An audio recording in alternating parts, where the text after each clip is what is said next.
Welcome to the Traveler's Blueprint. Start designing your next adventure.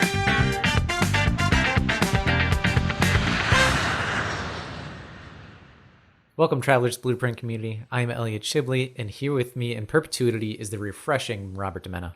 Refreshing. That feels good that you even said that. I appreciate that. Mm-hmm. Yeah.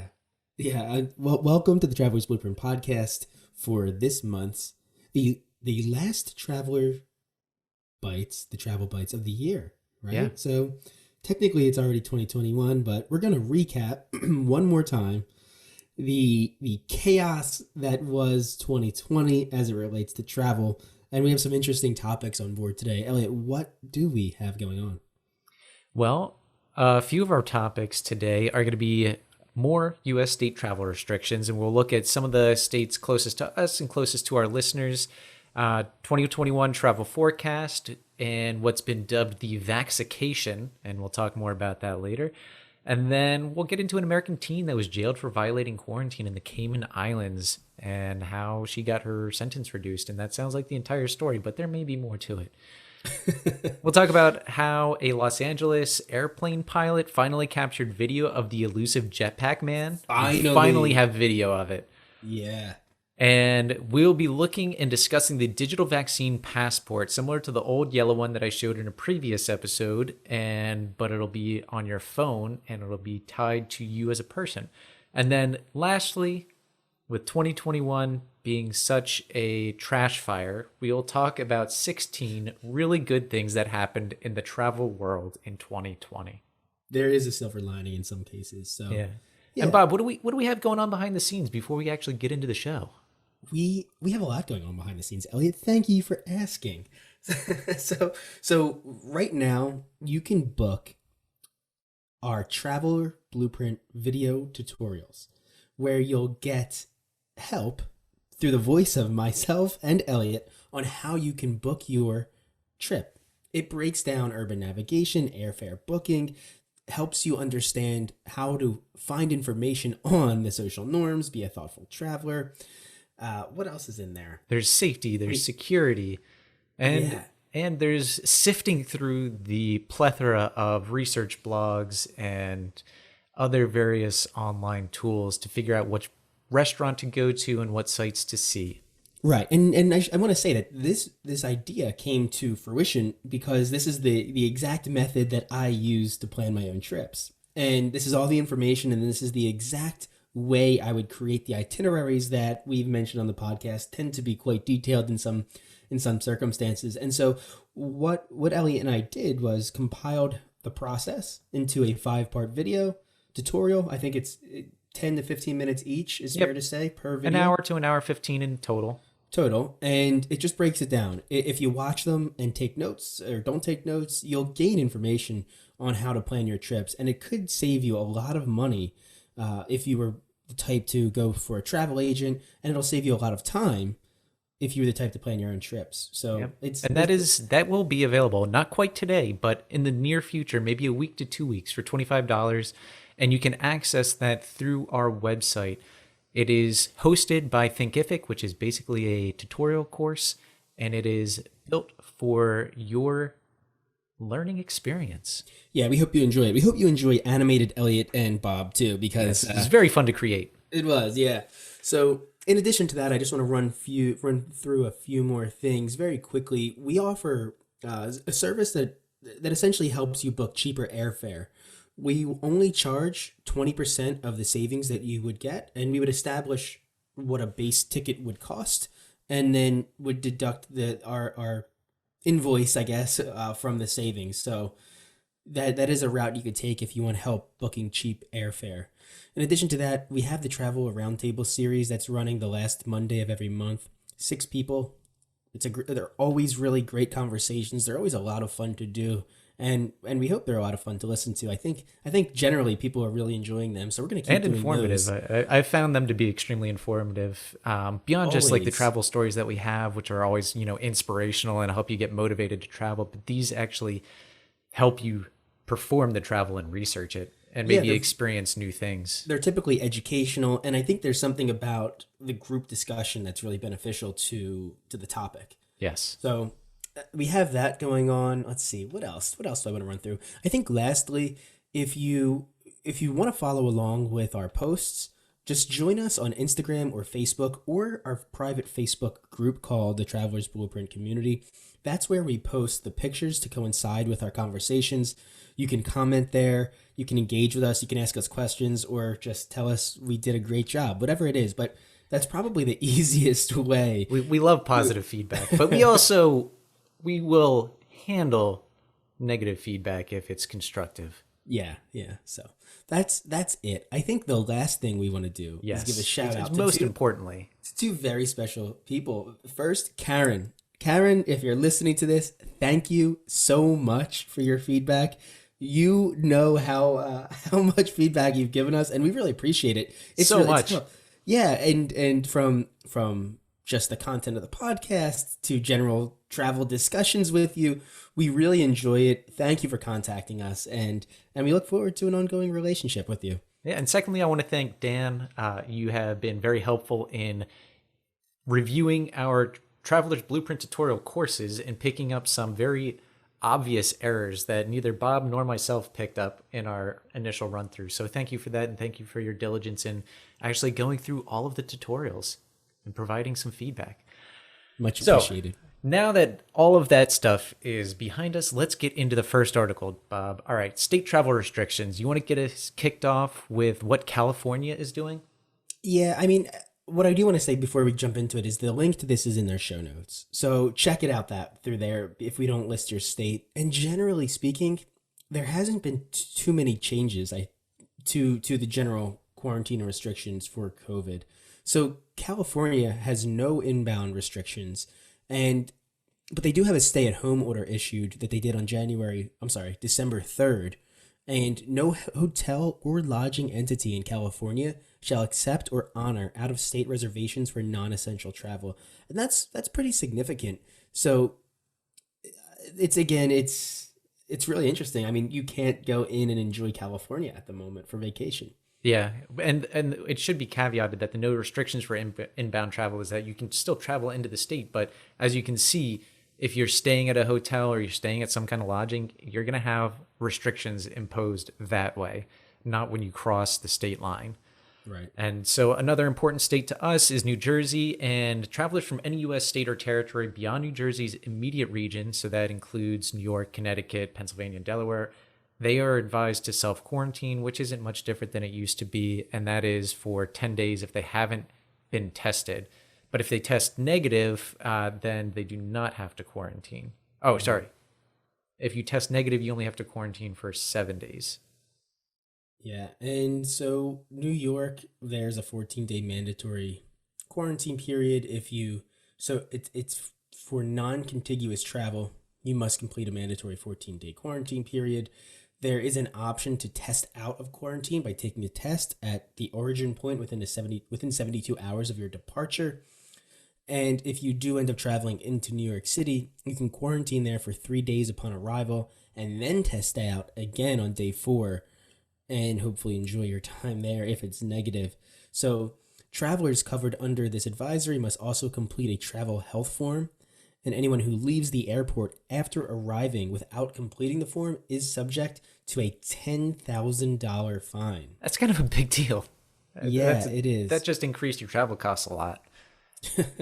Yeah, we can't help you save costs there. Yeah. And lastly, Pennsylvania. I mean, this is where I live. I haven't traveled out of Pennsylvania since December of last year. And any travelers entering Pennsylvania, including returning residents, are required to quarantine for 10 days upon arrival or arrive carrying their negative test results. And that is 72 hours prior to entry. So similar to New York. And that order is enforceable as a disease control measure under the Disease Prevention and Control Law. So anybody who fails to comply with that could be fined with $300. Not $10,000, but $300. Right. Yeah, That's we're going to still get to ain't a walk someone. in the park. We're going to get to someone too in a little bit who did not comply with travel restrictions. So it's it's an interesting article. So once again, if we didn't mention your state in the show notes, the link to this article will be there. Click it, find your state, read about it. If there's a state that you're traveling to that you're interested in, you can also get that information there. So check that out. Elliot, I can't wait to stop talking about this. These travel restrictions, especially from state to state. So yeah, one day. hopefully by mid-year, we'll just be talking about travel. Whew, forget what that's like. I Without know. mentioning COVID. Yeah, right? Yeah. I think COVID will be part of our vocabulary for the next several decades, though. Yeah, I agree. I think this is going to have a deep psychological I think and we're entering a new era. I agree with you. And as we discuss the new era, 2021 travel forecasts, the vaccination is... No, the Vaxication. Vaxication. Yeah. I can't decide if I find this term incredibly annoying or if I like it. I can't figure it out. Bob, I don't know if I've ever told you this, and this is a sort of a side tangent before we get started, but Amanda and I, for the longest time, have been combining words.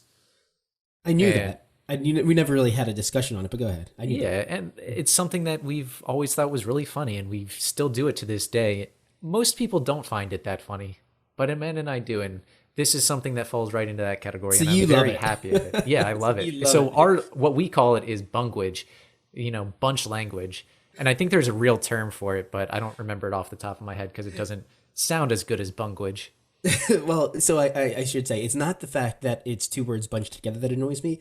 It's that someone's trying to create a trendy word. Like, I get annoyed by the trendy sayings and trendy words to just sort of entice viewership or something. And that's Like clickbaity.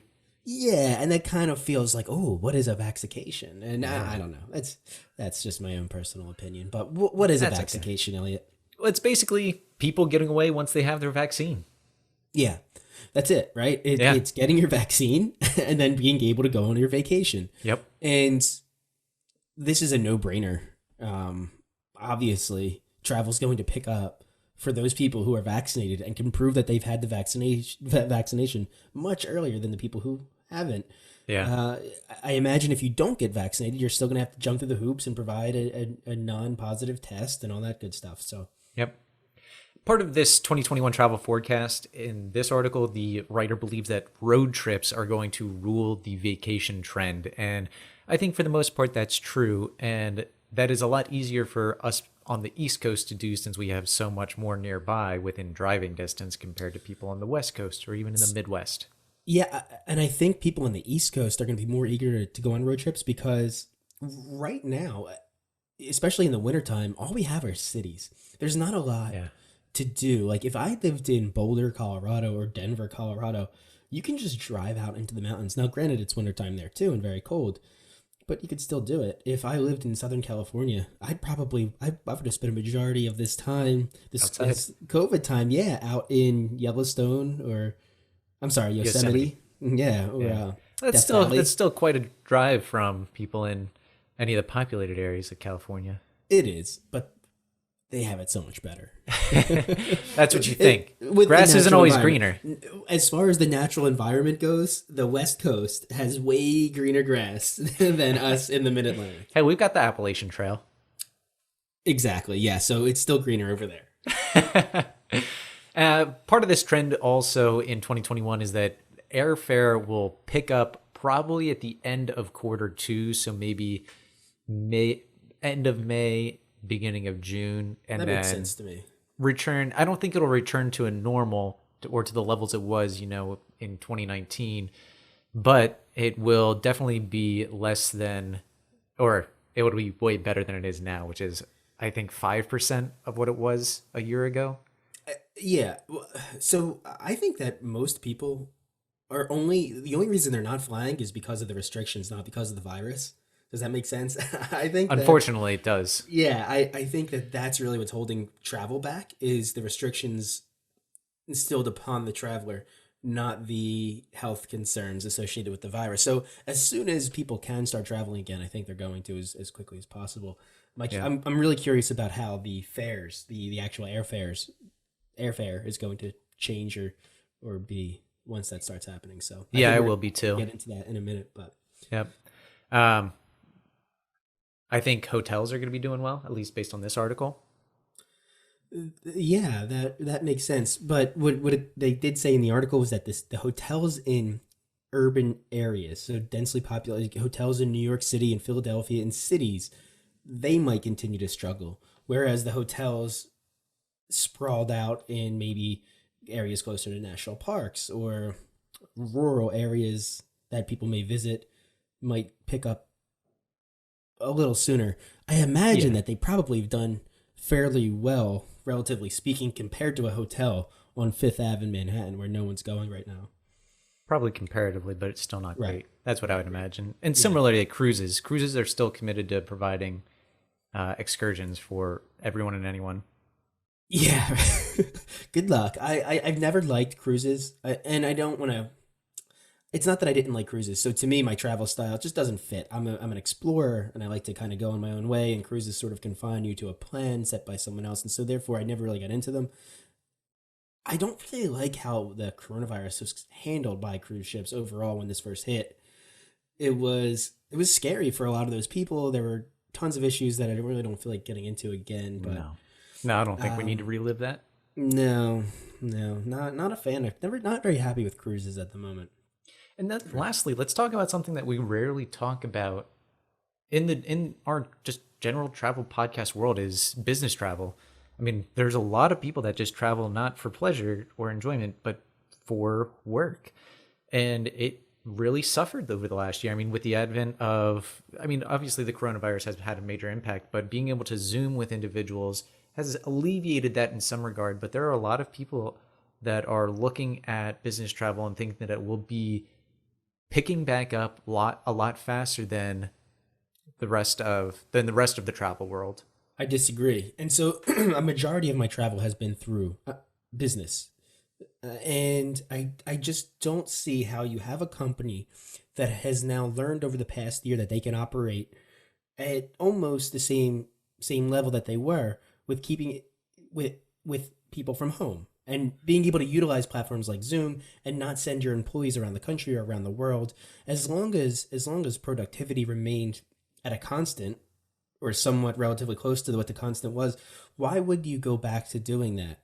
Well, I Sending think people- on the flip side of that, at least the argument that I've heard is that as soon as this plays more into businesses that are fighting for clients and trying to get business from someone else, and you have a Zoom meeting and your competitor goes to an in-person meeting and that in-person meeting actually ended up getting the client instead of your Zoom meeting. I think as soon as that happens, people are going to start doing in-person as soon as they start losing clients to other companies. But if I am the one that everybody wants as a client and I have the opportunity to schedule 5 Zoom calls in one day from the comfort of my own home or from the comfort of my desk and sift through the people that way rather than having to go to these lunches and go to these after work meetings. I think why you wouldn't I go underestimate that route? how much people like going on lunch meetings and golf outings. Yeah, no, I don't underestimate it. See, yeah, then it's not all work related. It's just No, we're- no, and we're- a lot of business trips aren't necessarily just, going to someone else's office and sitting in someone else's conference room. A lot of business trips are schmoozing. Yeah, yeah. The industries within travel to watch on whether or not business travel picks back up are going to be the car rental companies because they thrive and survive off of business accounts. Yep. Hotel chains really survive and thrive off of business accounts. And even those airline mile cards and those reward cards are huge for businesses. So I'm curious to see how that recovers or changes in this post-COVID world where people can travel again for business. Yeah, something to pay attention to. Yeah, it is. It is. And the last part of this article that I would really want to touch on, and it's something that we started to touch on even before COVID started, and that is that people are going to be traveling with purpose, and that is going to be the trend, either slow travel or going somewhere not as just a checklist item, but really going to figure out either who they are or figuring out something and learning something more than just as a fun trip. I don't know if it's because of my lack of sleep, but I feel like being the antagonist again on this one. And That's okay, Bob. I That's what we don't- need. Yeah, we do. I don't see it. I don't see that changing more than it ever was. I think the people that had the mindset to travel with purpose are going to continue to do so and didn't stop. And the people that just wanted to snap selfies in front of the Mona Lisa are still going to do so. And the people who only care about sipping mojitos in Playa del Carmen are going to do so. I don't think that this is going to change travel trends in that way at all. I don't know. And I will rebut that by saying that the people who really want to travel are the ones that have a purpose. I agree with that. The first people to start traveling again on a regular basis are going to be the people in our little world, the traveler influencers, the people who really find meaning and value in it. And therefore, I think that's why the trend is going to be traveling with purpose. All right. See, that is the great debate of 2021 already. Yeah, but all this being said, I think we can anticipate a very strong recovery, hopefully, for travel in 2021. Looking forward to it, obviously, and can't wait to see how it picks back up and we get back to that new normal, as they say. Yes. And that was only our second article, and that was our longest with the most information. So the last few will not take too long, and we'll just touch on briefly. So number 3 was one we talked about a little bit earlier. An American teen has been jailed for violating quarantine in the Cayman Islands. She was 21-year-old college student, and this was her fault. Yeah. She went to the Cayman Islands and to watch her boyfriend play soccer or something like that, and she was provided with a tracking device. She had to go to a hotel. She had to quarantine for 14 days or whatever it was, and then she could have enjoyed her time there. She got there, and after a few days, she took off the tracking device and just went out. And some people may be like, what's the big deal? She tested negative. What's the big deal? Let her do it. The Cayman Islands is a small island nation. They locked down. They did everything in their power to make sure that little island didn't have a significant enough outbreak to where it decimated the population. Like they did everything they possibly could. And these island nations around the world had it better than most because of their geography. Remoteness. Yeah. Yeah. And so you have an American come into the country now, not considering it the same way that these people have for the entire year. They were bad. And they came down on her hard. Now, I don't know if the punishment fits the crime, but they came down very hard. And originally, they had sentenced her to 4 months in jail for this. Wow. Now, her lawyers fought, and now I think it's 2 months. And even 2 months, that's a lot. That's a lot for breaking quarantine. But I don't know. What's the potential for her to spread it? To spread it to the elderly population there? Especially when they had worked so hard. I mean, they had a 3-month isolation where nobody was allowed to leave their home except for essential travel. 3 months. Right. I think in the US, we had maybe 4 weeks of non-essential, or where you had to self-quarantine in your house. Yeah. If she were to have had it and spread it and people died because of it, then I would be saying that she deserves more than 4 months. But luckily that didn't happen. She was negative, but she was just being selfish. And she's going to be spending 2 months of her life in the Cayman Islands, in a prison in the Cayman Islands now because of it. Yep. All right, Article 4. Very exciting. We finally have video of the jetpack man in Los Angeles. A pilot got video, and there are still some skeptics out there who think that it was just a drone made to look like a guy in a jetpack.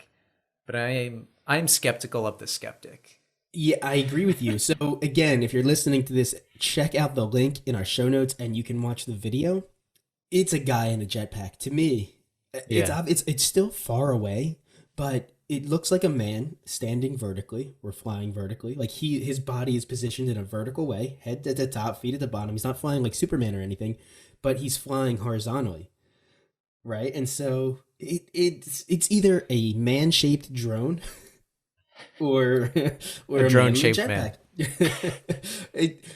who is this guy and how do we get him on the podcast? Exactly. It's really interesting. I mean, he's flying pretty fast and at a high altitude, so it's hard to believe that it's a drone unless it's military. And in that case, it could also be the military anyway for a jetpack. And he's roughly been flying around 3,000 feet in the air, and that's a lot of confidence in your system, in your jetpack. Yeah, it is.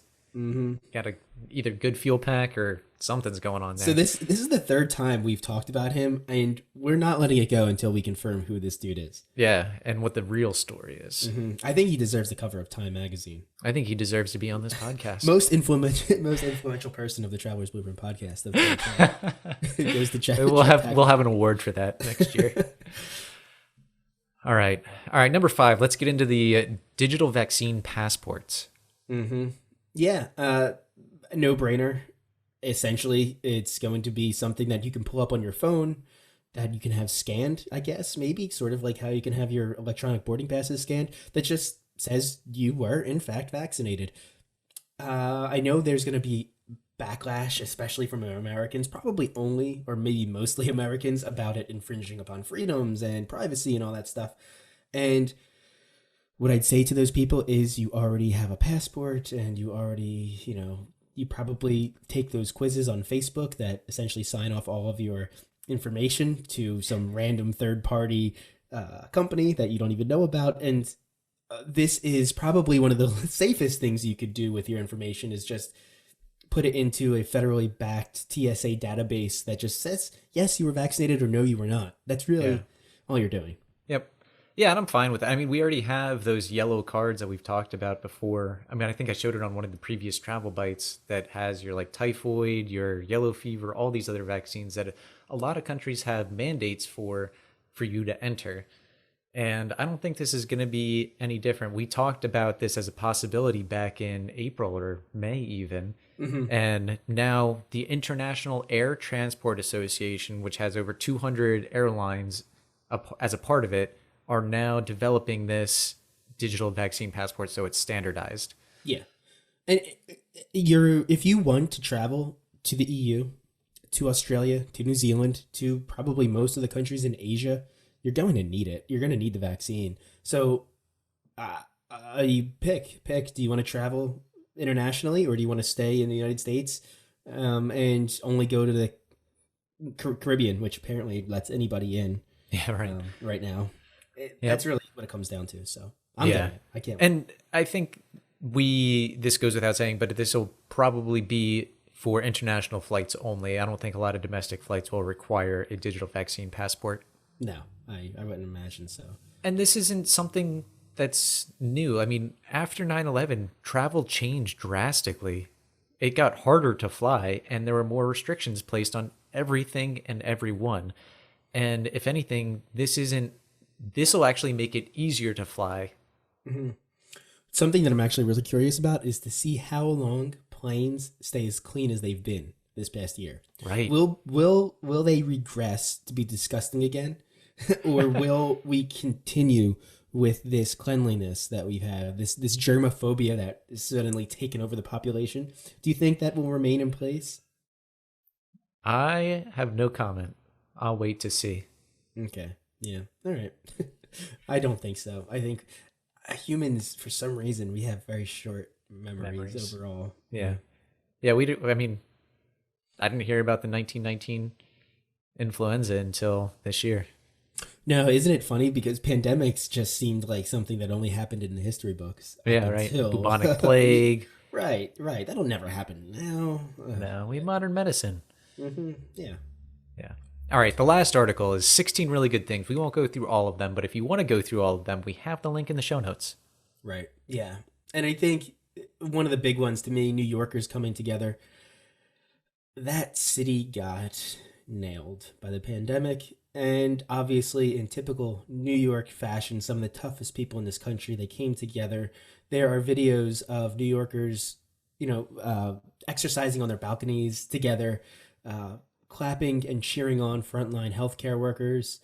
And something that I found really funny it was almost in the beginning, there was this guy who, from his balcony, had a view of a girl on the building across the street. She was I like love this. exercising. She was like exercising or making a TikTok video, dancing, something like that. He got his drone, he attached his phone number and like a little note to it and flew it across the New York City street, landed it on her roof, and she grabbed the note and texted him, and then they ended up forming some sort of relationship. I don't know the details of it and how long it lasted, but they met that way. And what an interesting and 2020 way to meet somebody. Yeah, right.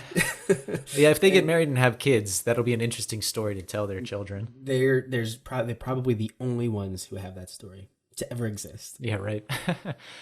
So travel companies have been giving free flights to first responders, and I love this because, I mean, it's a way to give back in only the way they can, and that is through travel.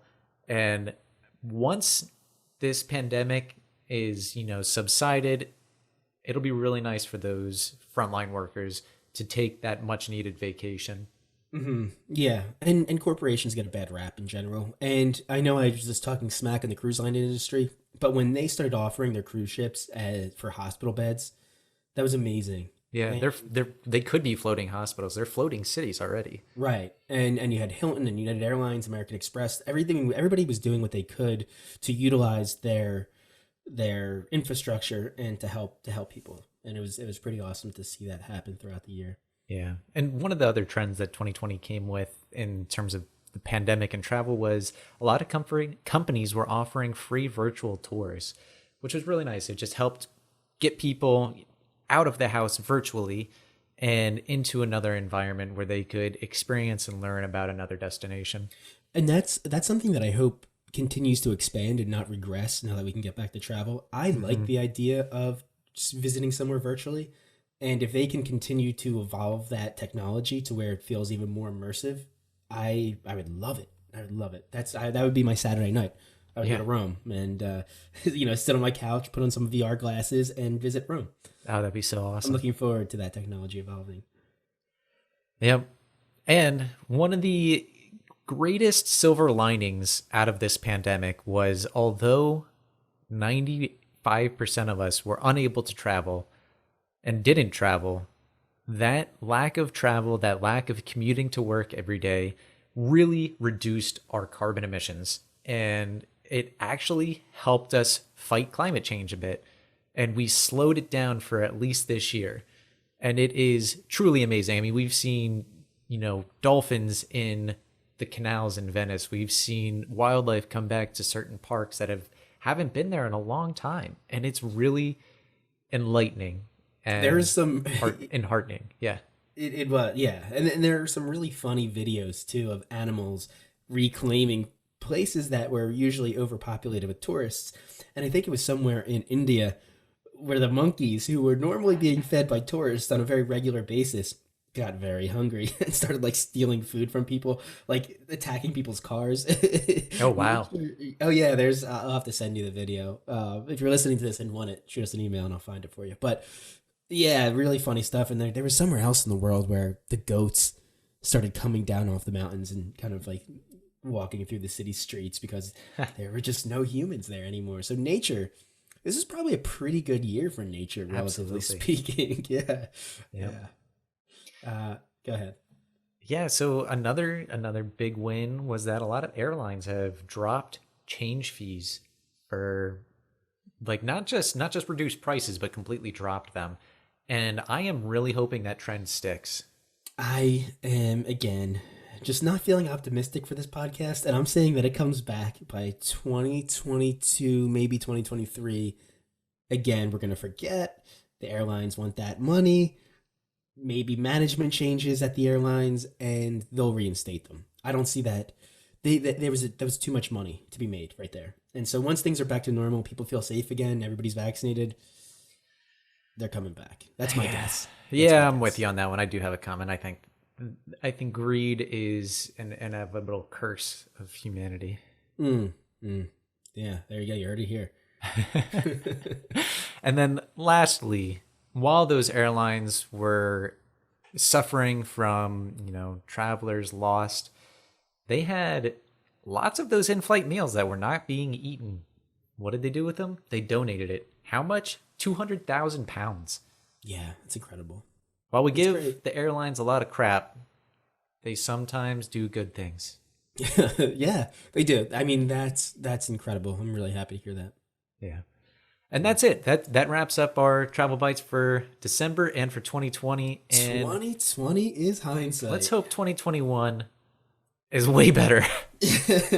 I am optimistic, and I think, again, I feel like making a lot of predictions this episode. 2021 will be the beginning of the new era of the Roaring 20s. I like it. I think we're in for it. I'm really excited. You do know how the Roaring 20s ended, though, right? Yeah, something like the Great Depression, I believe, right? It's not funny. No, it's not. It's not. We need to. Well, we'll worry about that when it happens. Yeah. All right. So, thank you for listening to our podcast over the course of 2020. We're not done yet, but I just wanted to throw that thank you out there, Elliot. Who do we have on this month? So this month is really exciting. I mean, we've been talking a lot about history. 2020 will be one for the history books as well. On this month is JD. He has a YouTube channel called History Underground where he travels to historic locations and relives a lot of those moments. I love this. Specifically, we talk a lot about World War II and locations in Germany and France. I've always been curious about visiting Europe and retracing the steps of the Allied troops. Mm-hmm. And that's all that conversation was about. That was a great one. Yeah. And then we only have 2 guests on this month. And the second one is Wen Muynei of HercLeon, and he talks about how travel led him to creating his own clothing company. Yeah, that was a it's really pretty awesome. Yeah, really interesting. He's making a ton of money now for doing that, and it was a really interesting material. There was a lot of information on the material, and you'll have to listen to the podcast on that conversation. But that was, again, very fun to have. Yep. And then to end the month, we have our Travel and Roundtable series talking about backpacking. Yeah. They are 2 couples.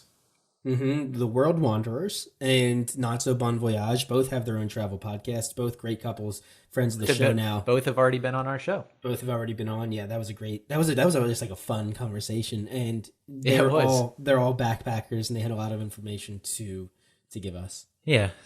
So thank you so much for listening. We had a great year with all of you. We had a great year with ourselves in terms of finding out how to entertain ourselves. And hopefully we brought you a little bit of enjoyment over the last 9 months through this pandemic.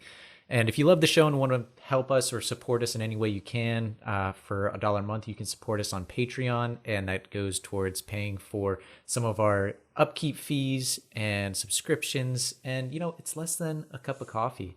And hey, 4 months is less than a cup of coffee. Yes, yeah, depending on where you get your coffee, that's for sure. Yeah, and we really would appreciate it. We do invest a decent amount of time into this podcast every month, and anything you can do to help contribute to our cause, if you really like the show, if you enjoy it, would be greatly appreciated. So, thank you. And tune in next week.